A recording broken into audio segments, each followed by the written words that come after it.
मेरा है मन सुंदर।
अब आखिरकार पता चलेगा किस पाउच में है क्या।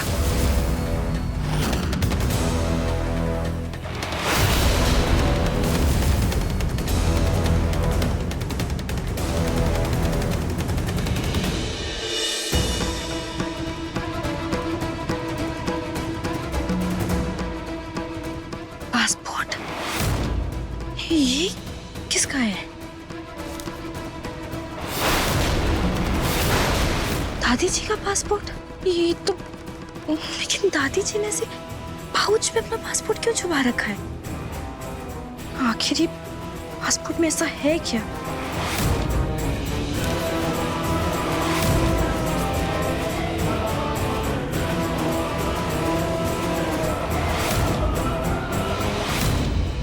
ये चिपचिपा क्यों लग रहा है?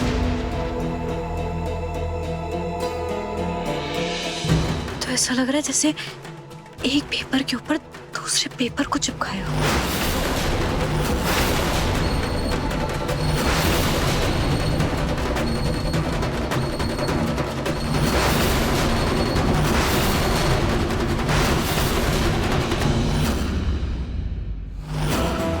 मारिया कॉन्साल्वेस,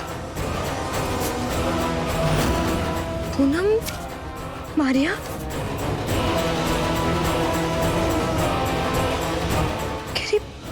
पासपोर्ट है किसका? दादी जी का या मारिया का? मारिया की तो एज भी 10 साल दादी जी से कम है। आखिर क्या झोल है? ये सब देख के तो मुझे और घबराहट हो रही है। बाहर हुई बेटा, ये तस्वीर तो वाकई बहुत खूबसूरत है और इस तस्वीर को रंगों से सजाकर तुमने इसमें जान डाल दी है।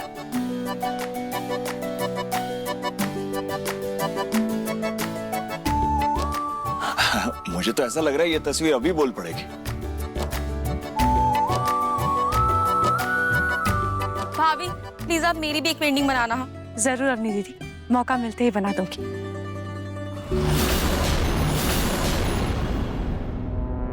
भले ही रूही से माफी मांगकर मैंने उसे घर में ले आई, लेकिन उस बाबा जी की बात को अनसुना नहीं कर सकती। मुझे अपने समर के बच्चे की खातिर रूही को जूही से दूर रखना ही होगा। रूही बेटा, ये तस्वीर तो बहुत सुंदर है, लेकिन इस तस्वीर में इस लड़की का चेहरा पूरी तरह से दिखाया क्यों नहीं तुमने? पता नहीं पापा जी, मैं इस पेंटिंग का चेहरा सोच ही नहीं पाई। बस ब्रश घुमाती रही और ये पेंटिंग मुझसे बन गई। लेकिन इस पेंटिंग को लगाए कहाँ? I mean, इतनी खूबसूरत पेंटिंग है, इसको ऐसी जगह लगाना चाहिए जहाँ पे सबकी नजर पड़े, है ना?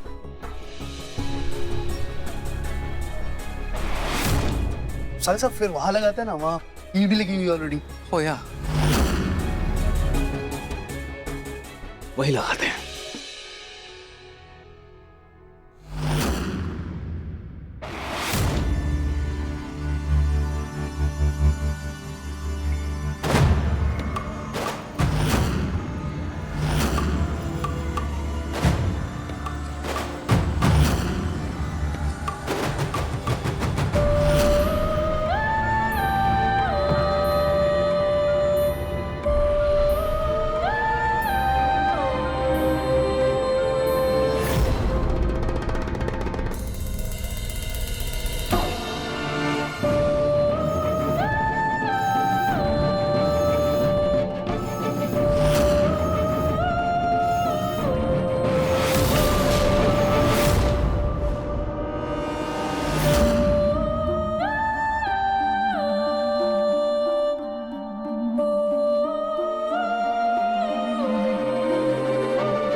अब माना भैया पेंटिंग बेहद खूबसूरत है, लेकिन अब आप और कितनी देर देखोगे?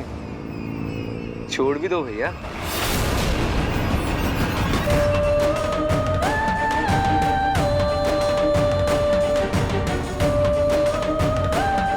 साले साहब, लग चुकी पेंटिंग।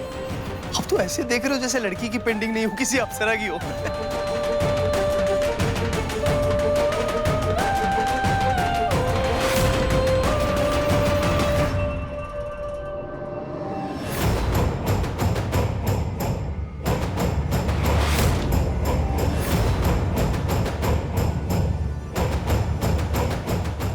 नाहर जी,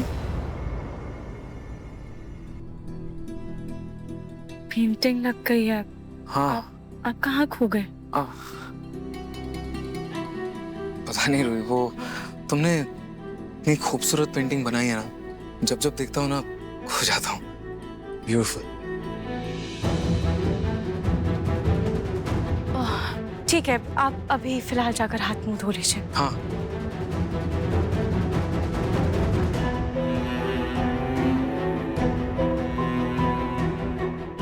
समर जी। बेटा, रतन को उसके कमरे में ले जाओ, उसे आराम करने दो।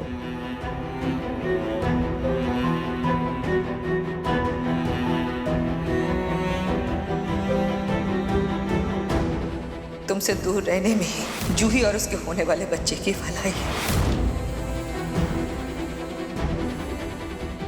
मैं ना आप दोनों से एक प्रॉमिस करती हूँ कि चाहे कल मैं रहूं या ना रहूं, लेकिन मेरा प्यार, मेरा आशीर्वाद और मेरी प्रार्थना हमेशा आप दोनों के साथ रहेगी। और आप दोनों भी मुझसे एक प्रॉमिस करो कि मेरे जाने के बाद आप दोनों भी एक दूसरे का साथ कभी नहीं छोड़ोगे। प्रॉमिस?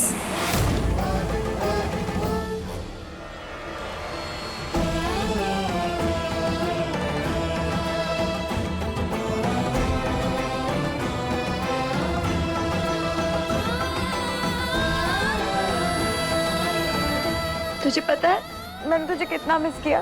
तो मैंने भी तुझे बहुत मिस किया। और सच कहूँ तो तेरी जिंदगी के इन खास पलों में मैं तुझे यूं अकेला छोड़ना भी नहीं चाहती थी। कैसी है तू? और हमारे घर का ये सबसे छोटा सदस्य कैसा है? हम दोनों बहुत अच्छे हैं और अब तो तू भी आ गई है ना, तो हम और भी अच्छे हो जाएंगे।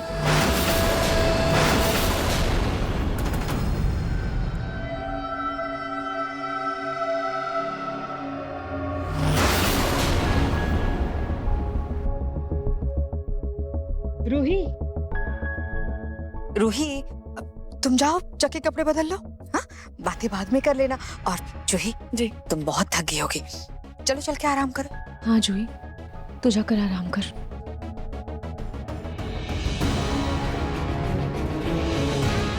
इनको दूर रखना मुश्किल है, पर मुझे ये करना ही होगा।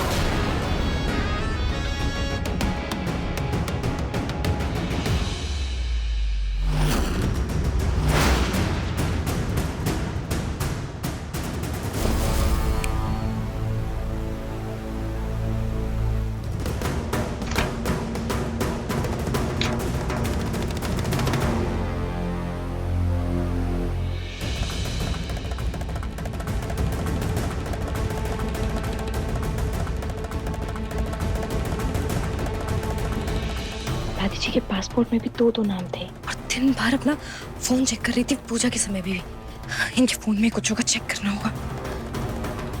पासवर्ड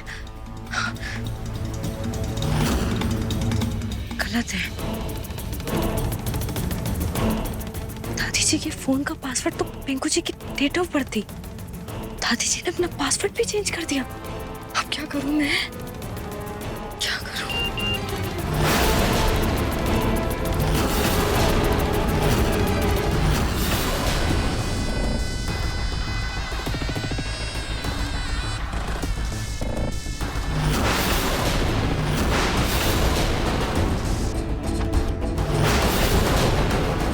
अभी तो खाना खाया था, फिर तुम ये खाना लेकर के क्यों आ गई हो?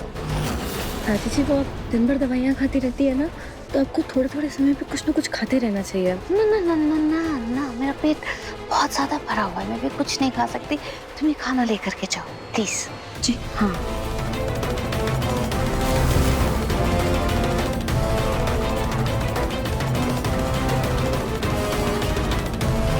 5 बजे पुरानी हवेली वाली गोडाउन पर आके मिलो, अर्जेंट है। बेटा सुनो, मेरे ना पेट में बहुत अजीब अजीब सा हो रहा है, मतलब शायद ज़्यादा खाने की वजह से। मैं थोड़ा वॉक करके टहल के आती हूँ। वॉक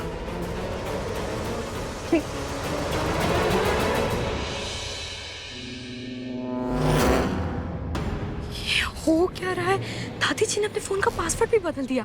ये चल क्या रहा है, मुझे तो कुछ भी समझ में नहीं आ रहा है। पूजा में भी पूरा टाइम उनका ध्यान सिर्फ और सिर्फ उनके फोन पे था, और खिड़की तो ऐसे कूद रही थी जैसे पता नहीं कितनी जवान हो। और जब देखो बहाना बनाती रहती, कभी सर दर्द कभी पेट दर्द, बाहर जाने के पता नहीं कितने बहाने बनाती रहती। मुझे कुछ हो क्या रहा है, मुझे कुछ भी समझ में नहीं आ रहा है, मेरे कुछ भी पल्ले नहीं पड़ रहा है। हे भगवान, दादी जी हाथ की बात इतना कैसे बदल सकती है? मुझे कुछ भी समझ में नहीं आ रहा है कि मैं करूँ क्या। कुछ भी हो, मुझे सच्चाई का पता तो लगाना ही पड़ेगा। वैसे भी दादी जी तो चाहती ही है मुझे घर से बाहर करना। नहीं नहीं नहीं, मुझे अपना हर कदम फूक फूक कर रखकर सच्चाई की ओर बढ़ना होगा।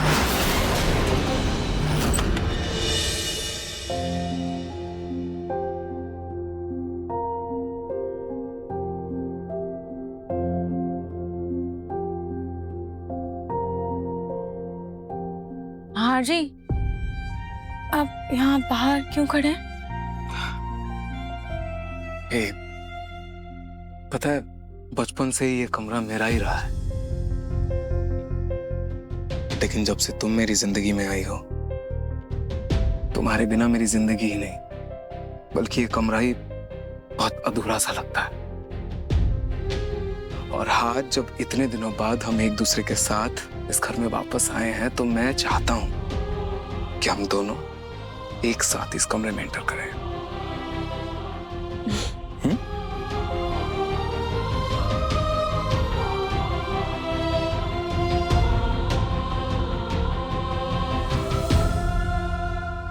चलिए।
ये जो एहसास है ना,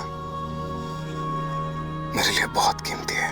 आज इतने दिनों बाद हम अपने कमरे में, अपने घर में, अपनों के साथ, अपने परिवार वालों के साथ। और पता है सबसे जरूरी बात क्या है? हम दोनों साथ हैं।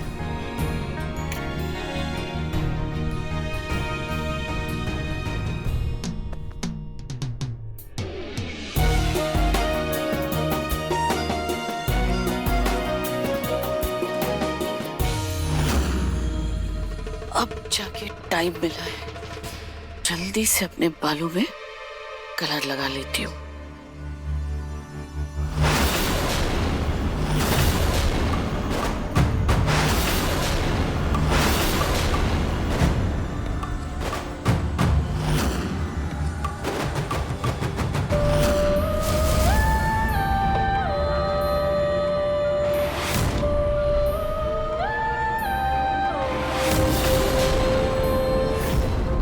मुझे तो ये पेंटिंग 2 कौड़ी की लगती है।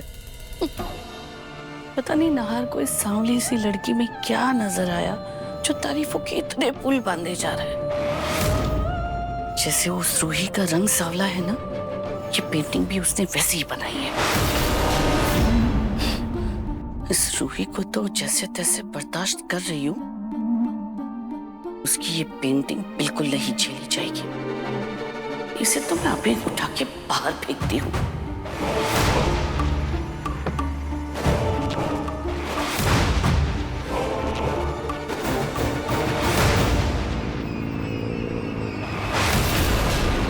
मैंने अभी इस पेंटिंग के कोने को छुआ तक नहीं, और मुझे ये चोट कैसे लग गई?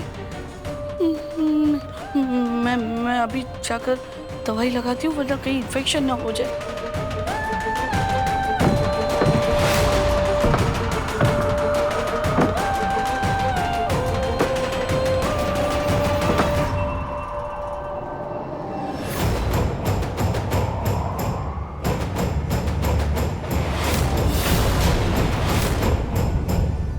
मुझे ऐसा क्यों लगा जैसे ये पेंटिंग अभी हिली हो।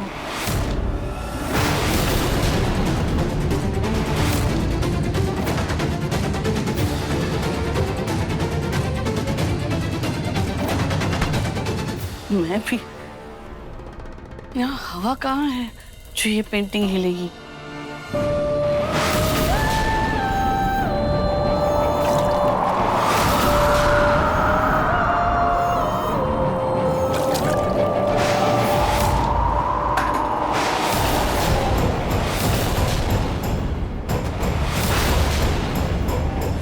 कटोरा हवा में कैसे उड़ गया?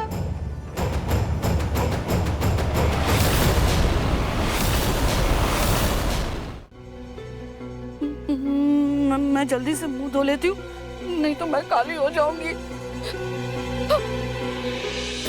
मैंने इस पेंटिंग को सांवली कहा और मैं खुद काली। नहीं नहीं नहीं, मैं क्या सोच रही हूँ?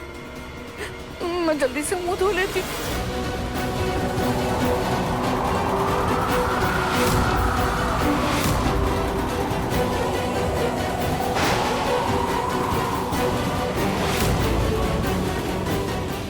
अमावस के चांद जैसी काली चित्रकारी को मैं आज घर से बाहर फेंक कर ही रहूंगी।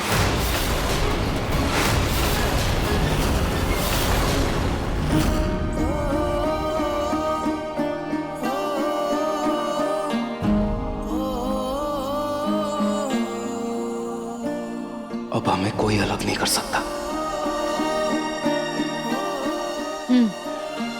कोई भी नहीं।